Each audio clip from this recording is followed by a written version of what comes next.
Hora de falar de futebol. Jogo rápido. Jogo rápido. Jogo rápido.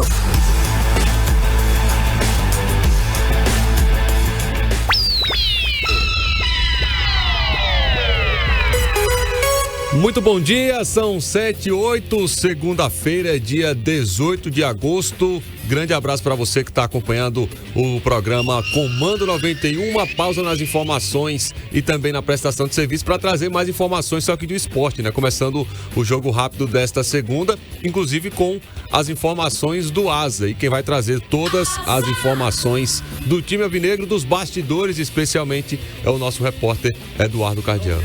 Aliás, é 19, obrigado, Gilson. Um abraço para você. 19 de agosto, então vamos agora ouvir Eduardo Cardial trazendo as informações do Asa.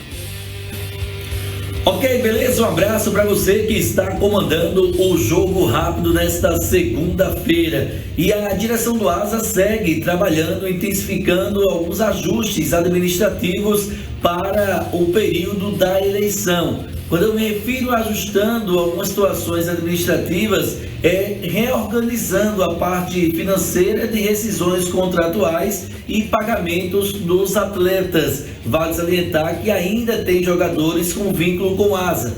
Kellyton, o Christian Luca e também o Léo Cerejo. O Christian Luca, inclusive, ainda com possibilidade de renovação para a temporada seguinte, até porque o jogador tem contrato até 2024 e nessa temporada não pôde mostrar um pouco mais da sua qualidade, tendo em vista o processo cirúrgico que passou. Kellyton tem contrato com Asa até o final da próxima temporada. E Léo Cereja, esse muito em função da lesão de LCA, não pôde jogar e o Asa não pode rescindir o contrato até que o jogador passe pelo processo cirúrgico e fique bem, da mesma forma que chegou aqui à cidade de Arapiraca. Entrando na terceira semana do mês de agosto, a gente já percebe que os dias estão afunilando, estão encerrando os dias justamente para esse processo de eleição no que diz respeito à publicação de edital, a inscrições de chapas para as eleições do clube que acontece no final do mês de outubro, de acordo com a data do estatuto do clube, que rege a eleição para o final de outubro. Existia a possibilidade de uma antecipação dessa eleição para setembro, que dificilmente deve acontecer. E é logicamente que alguns nomes ainda começam a serem especulados. O Sullivan e o Cláudio Gouveia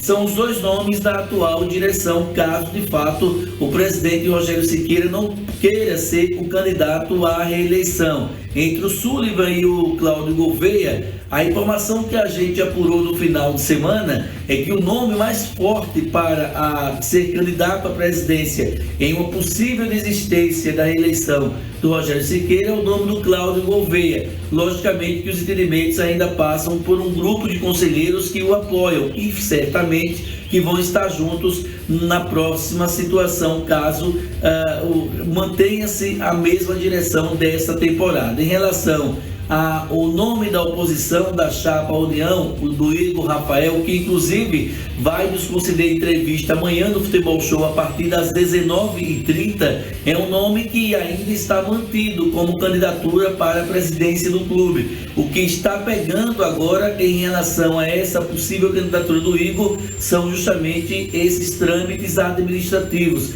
que o Conselho Deliberativo precisa ser célere para publicar edital e também a lista de sócios patrimoniais. O Igor Rafael, informação que eu tive é que já está trabalhando em cima desses nomes, se debruçando nesses nomes para fazer a sua campanha e até mesmo deixar todos que estejam com os nomes no Conselho Deliberativo e também como sócio patrimonial, deixar essas pessoas aptas a participar da eleição e certamente votar na chapa 2, é o que pensa o Igor Rafael, e isso a gente vai esclarecer tudo amanhã aqui no Futebol Show. Com informações do Asa, repórter Eduardo Cardial. Muito bem, são 7h12 e repetindo, hoje é dia 19 de agosto. Inclusive eu anotei aqui 19, falei 18, mas é 19, segunda-feira. Inclusive, continuando com o nosso programa, vamos direto agora a Maceió falar com Viderlan Araújo. Fim de semana de CRB e CSA jogando. Um perdeu, o outro venceu, inclusive se mantém no Brasileirão da Série C. Já trago todos os resultados do giro do placar esportivo. No entanto, Vamos ouvir o que Videlan Araújo vai falar hoje dentro do Jogo Rápido. Olá, amigos da NN, um grande abraço, uma ótima semana. Ontem o CSA venceu a Aparecidense pelo placar de 1-0. Mais um jogo fora de casa e o CSA alcançou os 3 pontos e assim confirmou a sua permanência na Série C para o próximo ano. O que precisa ser repensado a partir de agora? As lições da temporada para 2025, em que o CSA voltará a disputar como representante de Alagoas a Copa do Brasil, coisa que não aconteceu agora, esse ano, em 2024.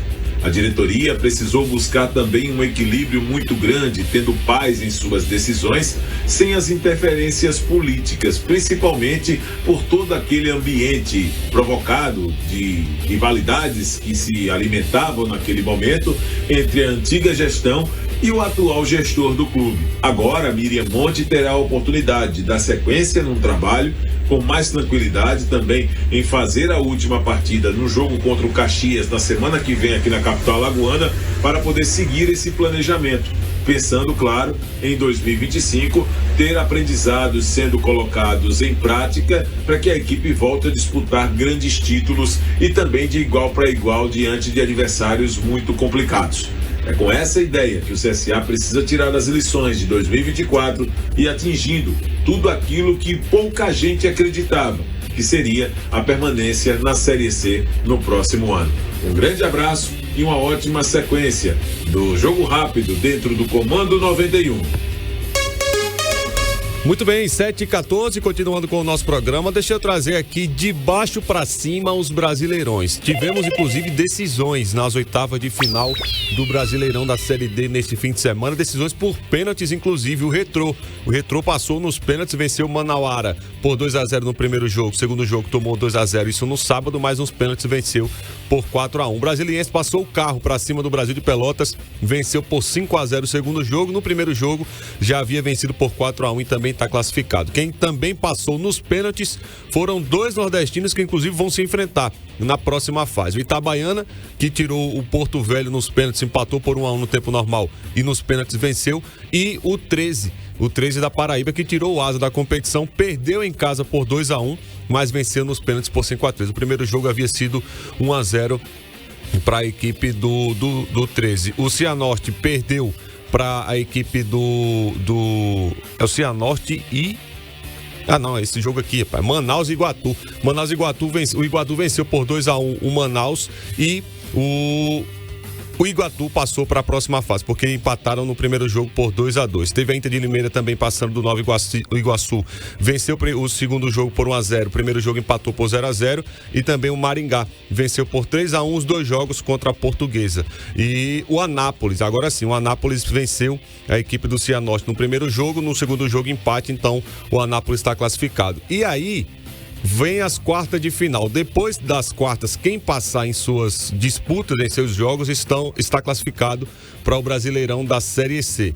E aí jogam Retrô e Brasiliense, Itabaiana e 13, Anápolis e Iguatu e a Inter de Limeira, que vai enfrentar o Maringá na próxima fase, ou seja, já saberemos depois dessa fase quem subirá para o Brasileirão da Série C. Falando em Série C agora, especialmente do CSA, o CSA venceu seu jogo fora de casa contra a Aparecidense por 1-0, inclusive os 2 jogos fora de casa o CSA conseguiu vencer, consegue a manutenção no Brasileirão da Série C e agora é o 13º colocado com 22 pontos, joga a última rodada contra o Caxias apenas só para cumprir tabela em termos, claro, de permanência, porque por classificação o CSA não consegue mais classificar. Já o CRB perdeu de novo. Perdeu para o Amazonas por 2-0 jogando na Arena de Amazônia. O CRB na competição é o 15º colocado. Caiu 3 posições depois dessa derrota. O CRB tem 24 pontos. E indo para o Brasileirão da Série A, eu tô sentindo um silêncio muito grande nesse estúdio porque aconteceu alguma coisa, hein? Aconteceu alguma coisa. Ou coisas, né? Brasileirão da Série A, no sábado, o Bahia venceu por 2-0 o Grêmio, o Atlético Mineiro empatou por 1-1 contra a equipe do Cuiabá, o Fortaleza, que chegou a ser líder, inclusive, do campeonato, venceu por 2-1 o Red Bull Bragantino, Fluminense 0, Corinthians 0, teve o Atlético Goianiense 1, Internacional 0, Criciúma 2, Vasco 2. O Juventude que venceu fora de casa, inclusive, o Atlético Paranaense lá na Liga Arena, por 2-1 com o Nenê marcando o gol de novo. Hoje. Hoje o Vitória vai enfrentar o Cruzeiro. Às 20 horas teve o Palmeiras vencendo o São Paulo por 2-1. No Allianz Parque é normal, isso aí eu não tem nada de diferente. Agora no Engenhão, irmão. No Engenhão, o Botafogo. Ai. Botafogo. Passou o carro pra cima do Mengudo. Aí eu já tava ouvindo o flamenguista. Foi com o time reserva. Que reserva, irmão? Que reserva? Aí, ó. Esse é o Botafogo. De novo aí, Marco, por favor. Botafogo fez isso com o Flamengo ontem. 4-1. Brasileirão da Série A sendo destaque no jogo rápido. É por isso que o Pirulito tá calado, não colocou nada, né? Não colocou nada do Palmeiras. Pois é, então. Voltaremos a falar de futebol dentro do Futebol Show às 19 horas, inclusive hoje com a participação, entrevista, um bate-papo com o ídolo do Asa, Didira, que participa do nosso programa hoje. O flamenguista aí! Acreditação. O pessoal tá sumindo. Cadê vocês? Voltaremos a falar de futebol às 19 horas dentro do Futebol Show. Um grande abraço, bom dia pra você. Lembrando, dia 19, tá?